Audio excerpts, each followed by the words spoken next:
வணக்கம் மக்களே, நான் தான் ஜாக்சன். இன்இக்வாலிட்டியில தரமான ஒரு கான்செப்ட் வந்து உங்களுக்கு சொல்ல போறேன். அதுக்கு முன்னாடி ராயல் பாஸ் 6 மாசத்துக்கு 699 ரூபா ஆஃபர் போட்டிருக்கோம். வேணா பர்ச்சேஸ் பண்ணிக்கோங்க, லிங்க் டிஸ்கிரிப்ஷன்ல இருக்கு. ஸோ என்ன கான்செப்ட் அப்படின்னு பாத்தீங்கன்னா, இப்போ இந்த மாதிரி சில கொஸ்டின்ஸ் வருது, மெயின்ஸ்லயும் சரி, சம்டைம்ஸ் ரேரா பிலிம்ஸ்லயும் டெஃபினெட்லி ஃபால்ஸ் கீழே கொடுத்துருக்க கன்க்ளூஷன்ல எது டெஃபினெட்லி ஃபால்ஸ்ன்னு சொல்லுங்க அப்படின்னு வந்து கேள்வி கேட்கிறாங்க. ஸோ அது என்ன அப்படின்றத பார்க்கலாம். ஃபர்ஸ்ட் ஃபால்ஸ்னா என்ன, டெஃபினெட்லி ஃபால்ஸ்னா என்ன அப்படின்ற வித்தியாசம் நமக்கு தெரியும். இப்ப இன்இக்வாலிட்டி ஒரு ஸ்டேட்மெண்ட் கொடுத்துருக்காங்க, கன்க்ளூஷன் கேட்கிறாங்க, A greater than or equal to ஈயா அப்படின்னு சொல்லி நம்ம என்ன சொல்லுவோம், வராது, ஃபால்ஸ் அப்படின்னு சொல்லுவோம். சரிங்களா? A greater than F less than F கேட்டா இல்ல வராது, ஃபால்ஸ் அப்படின்னு சொல்லுவோம்.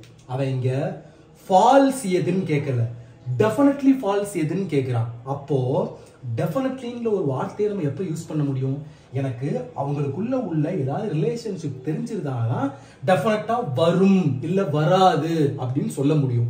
ஆனா இங்க ஏக்கும் ஈக்கும் எனக்கு ரிலேஷன்ஷிப் தெரியாது. அப்போ வந்து A greater than or equal to ஈன்னு கேட்டா ஃபால்ஸ் தெரியல, ஃபால்ஸ் அப்படின்னு சொல்ல முடியுமே தவிர 100% A greater than or equal to E வரவே வராது, டெஃபினட்டா வராதுன்னு சொல்ல முடியாது. பட் இதுதான் ஃபால்ஸோட கான்செப்ட்.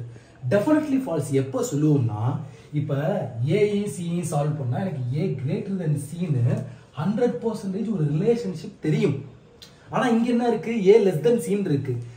ஆணித்தரமாக அடித்து 100% ஃபால்ஸ்ன்னு நான் சொல்றேன் பாத்தீங்களா, இதுதான் டெஃபினெட்லி ஃபால்ஸ்.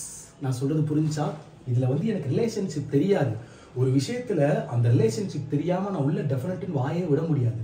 எனக்கு எங்கெல்லாம் ரிலேஷன்ஷிப் தெரியுதோ அங்க மட்டும்தான் எனக்கு டெஃபினெட்லி ஃபால்ஸ் அப்படின்ற வார்த்தையை யூஸ் பண்ண முடியும்.